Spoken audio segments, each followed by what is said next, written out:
Sziasztok! Az előző részben eljuthattunk Selcsukig, és láthatjátok, hogy a Kriszti most ül le, és még csak most ül le, mert állandóan a kamerát állítgatja. 3, 2, 1. Sziasztok! Sziasztok! Mint láthattátok az előző videóban, eljutottunk Selcsukig. Arra gondoltunk, hogy csinálunk egy kis videót arról, hogy mennyibe kerül eljutni idáig Selcsukig a mi karavánunkkal, utánfutóval, lakóautóval. Azért Selcsukot választottuk pont, mert ez már ugye Törökországon belül van, ez már egy olyan hely, hogyha valakinek 2-3 hete van arra, hogy utazzon, akkor ez a város egy olyan hely, ahol már tengerparton állhatsz, ingyenes a parkolás, kb. Egyébként mindenhol, van víz, van konténer. Selcsuk maga egy olyan város, ami kínál sok látnivalót, illetve a környező részeken is elég sok látványosság van, és akár motorral, akár elektromos biciklivel, vagy éppen tömegközlekedéssel megközelíthetőek. Ilyen például Kusadasi, vagy éppen Pamukkale, ami UNESCO-s helyszín, amit érdemes mindenképpen megnézni, ez 200 kilométerre van, valamint Selcsukban magában is van antik-kenti ősi város, ami egész Törökországra jellemző, és kb. Mindenhol lehet vele találkozni, de hogyha valaki bele akar kóstolni a török világba, a török kultúrába, akkor Selcsukban is van egy ilyen gyönyörű szép amfiteátrummal, mindennel egybevéve. Maga a város is tök jó pofa, mindent el lehet intézni, tehát ez egy olyan helyszín, ahol akár 2-3 hetet is el lehet tölteni csak egy tengerparton, és lehet kirándulgatni a környező helyeken. Ami nagyon fontos szerintem, teljesen mindegy, hogy lakóautóval jössz, vagy lakókocsival.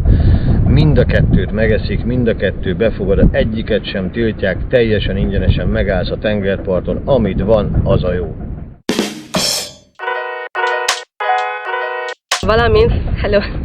Valamint Törökország már azért is egy jó desztináció lehet, mert olcsóbb az üzemanyag. Sokkal olcsóbb, mint például Magyarországon, vagy akár Görögországhoz viszonyítva is. Mennyibe is kerül a benzingázolaj? Benzingázolaj nagyjából 22 lira most, néha 20, amit kell tudni, hogy ők szinte naponta változtatják.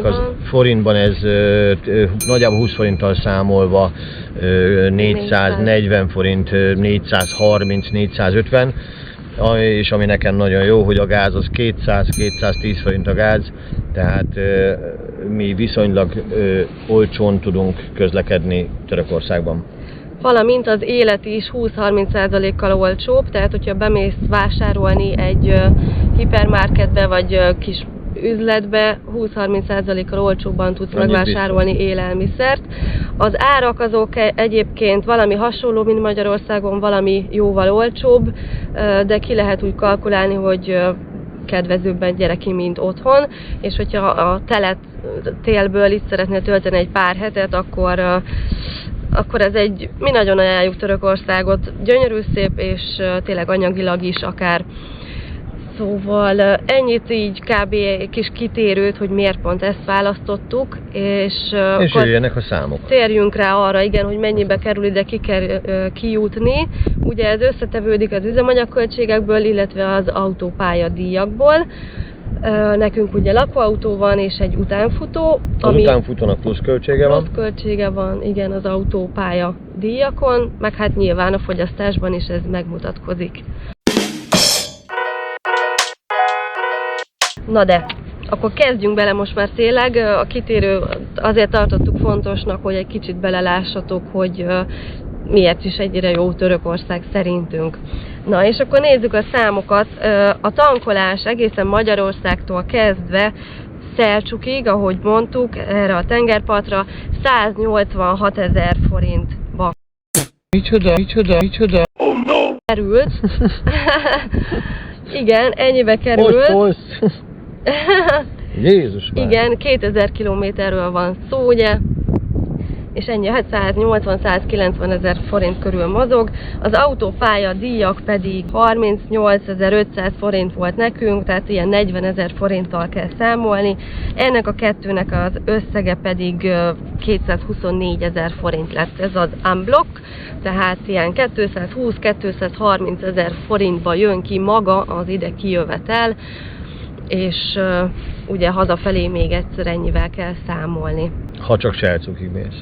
Igen, még az autópálya díjakkal kapcsolatban annyit elmondanék, hogy Görögországban 8000 forintot fizettünk, Macedóniában 5200-at, Szerbiában ott szintén elég sokat, 16 000 forintba jött ki nekünk. Ugye itt beleszámítják az utánfutóra, pluszba kell fizetnünk nekünk, illetve a magasságot veszik figyelembe, 2,8 méter alatt vagyunk mi, ezért kisebb kategóriába estünk. Aki egy nagy kamionnal érkezik, annak már nyilván... Néha beleszámolják a magas kategóriába, de ez már néha, de van, hogy megkérdezik, és akkor mondjuk, hogy alatta vagyunk, aztán meg van egy mérce egyébként, néha de nem mindig használják. Néha meg se kérdezik, és beleraknak a magas kategóriába. Ez normál, ez benne van az utazásban, hogy itt egy kicsit levesznek, ott egy kicsit hozzátesznek. Törökországban az új híd az 9000 forint volt, egészen pontosan azt meg tudjuk mondani. Ha kompal megy valaki, azt viszont már nem tudjuk, nem emlékszünk, de szerintem lényegesen olcsóbb kompozni, de magán a hídon való átmenetel, áttérés egy élmény. Egyébként, ha valaki szeretné, akkor egyszer azt érdemes kipróbálni, azt ajánljuk. A Törökországba történő kijövetele az ugye történhet Bulgárián keresztül is, ugye Szerbia, Bulgária és Törökország, vagy éppen Görögország felé jön valaki, akkor pedig Szerbia, Macedónia, Görögország és Törökország. Mi ebben az évben Görögországot választottuk, hiszen a tavalyi évben a nagy határon, Edirnénél nagyon megszívtuk, meg hallottuk, hogy nem csak mi, hanem egyébként más is, tehát az a nagy határ elég veszélyes kifele jövet, mert nagyon meg tudják hurcolni az embert, úgyhogy mi már csak azért is Görögország felé jöttünk. Egyébként a távolság nagyjából hasonló, 2000 kilométerről van szó, ha Bulgária felé jössz, vagy ha Görögország felé. Bulgária felé nyilván útba esik Isztambul, hogyha valaki ezt meg szeretné nézni, már pedig miért ne, hiszen gyönyörű helyről van szó, akkor ugye Isztambult mi azt ajánljuk, hogy visszafelé nézzétek meg, hogy hazafelé, kifele menet a nagy határon már annyira nem vészes a helyzet, ott kevésbé szigorúak. Görögország felé pedig, hogyha ott jöttök, akkor ugye Csanakkale-nál jön el az ember jó esetben. Csanakkale ugye a történelmi Trója, hogy az is megér egy látogatást. Itt lehet kompal is jönni, vagy az új hídon, ahol mi most jöttünk idén. A fogyasztás az akkor körülbelül mennyi is volt? 15 liter, de ugye nehéz ezt számolni. Nehéz számolni, mert ugye vannak szakaszok, amikor nagyon-nagyon meredek szakaszokon jön át az ember, és valamikor sok benne az egyenes vagy a lejtő. Nekem nagyjából gázból ilyen 15-16 liter teszik az autó, benzinből meg, hát megint csak nehéz számolni, mert ugye folyamatosan átkapcsolom a felsőkenés miatt. Benzinből én nem is tudom pontosan mennyit teszik, de a számok megmondják, hogy mennyiből jutottunk ki, mivel hogy mindent tankolunk és mindent. Meg ugye vegyes üzemű, tehát így elég nehéz számolni, ráadásul nekünk az egyik gáztartályunk az háztartási gázként üzemel, amiről megy ugye a fűtés, a főzés. 2 darab autógáztartályon van, egy 65 literessel megy az autó, és egy 50 literesről megy a lakófelépítmény. De viszont amikor tankolok, akkor egyszerre töltődik mind a kettő, és emiatt nagyon nehéz számolni. Ezért csak magát az életet tudjuk számolni, Selcukig, hogy mennyit tankoltunk mind, illetve még egy probléma bejön, hogy én leveszem a motorkerékpárt, és abba is tankolni kell. És annak az üzemanyag költsége ugyanúgy belemegy a havi rezsibe, úgyhogy ezért az autónak a fogyasztását vagy üzemanyag költségét nagyon nehéz nálunk számolni. Ugye mi úgy gondolkodtunk, hogy ha már eljutottunk Selcukig, akkor miért nem mennénk tovább, hiszen itt maga már az üzemanyag nekünk olcsó. Mi azért tudunk Törökországban ekkorákat lépni, mert a gáz ilyen áron visz minket. Ha már lejutottunk Selcukig, és kifizettük ugye a nagy léptéket, innen már Antália, vagy Mavikent, vagy a lejjebbi részek már nem akkora költség. És mi ezért gondoltuk azt, hogy ha már eljutottunk, igen, akkor körbejárjuk, vagy legalábbis ezt a tengerparti részt. Amit még lehet tudni, hogy sajnos igazán jó idő csak Selcuk alatt van. Igen, az időjárásra akartam kitérni, hogy ugye december végén voltunk ott, illetve új évkor Selcsukban, és az előző részben lehetett hallani, hogy mondom is, hogy 17 fokunk volt, este pedig visszahűl 2 fokot is ír, de 6-8 inkább, és süt a nap nagyon erősen, úgyhogy jó a hőérzet, és akár napozni is lehet, hogyha nincsen ilyen orkán erejű szél. Arról nem esett szó, egyébként fel van itt nekem írva a HGS, ami ugye az autópálya használati díja a török autópályáknak. Nálunk ez úgy van, hogy a tavalyi évben megvásároltuk a HGS-t, amit a postákon lehet beszerezni. Hát elméletileg benzinkutakon is, de tavaly sehol nem találtunk benzinkutakon. Nagyon viccesek, kiírják, hogy van HGS, bemész, mondják, hogy azt se tudják, miről beszélsz. Hát úgy tesz, mint aki próbál segíteni, igen, keresi a fiókban, de nincs kártyája. De azért ki van írva. Jó, pont elfogyott, meg ilyesmit. Mindig pont az utolsót most vitték el. Mindegy, úgyhogy végül a postán, vicces. De ott biztos, hogy lehet a postán vásárolni. PTT, de csak a nagy postán. PTT, hát igen, külföldieknek talán a nagyobb postákon érdemes próbálkozni.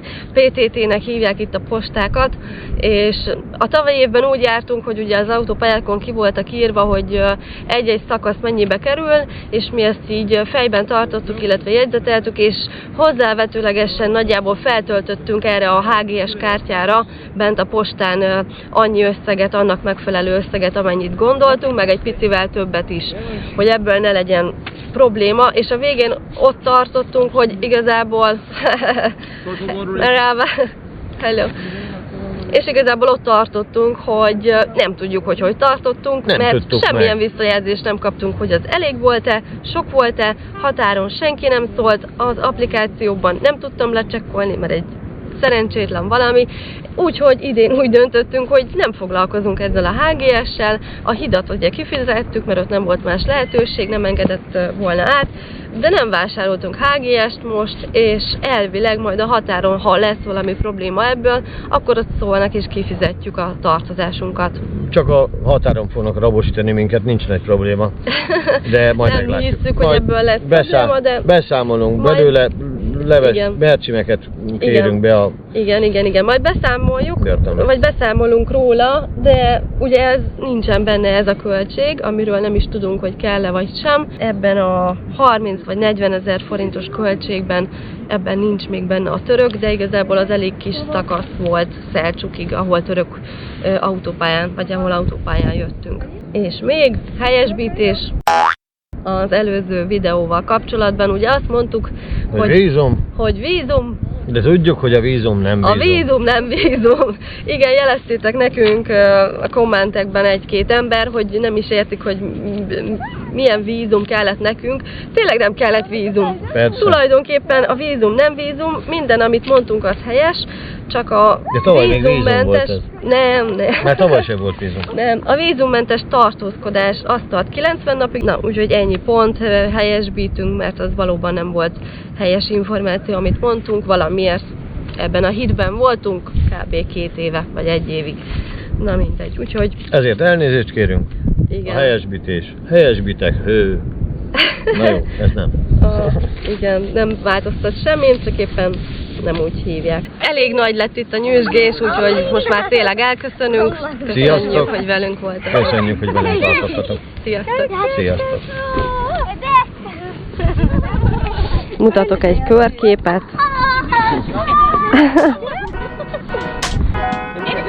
Én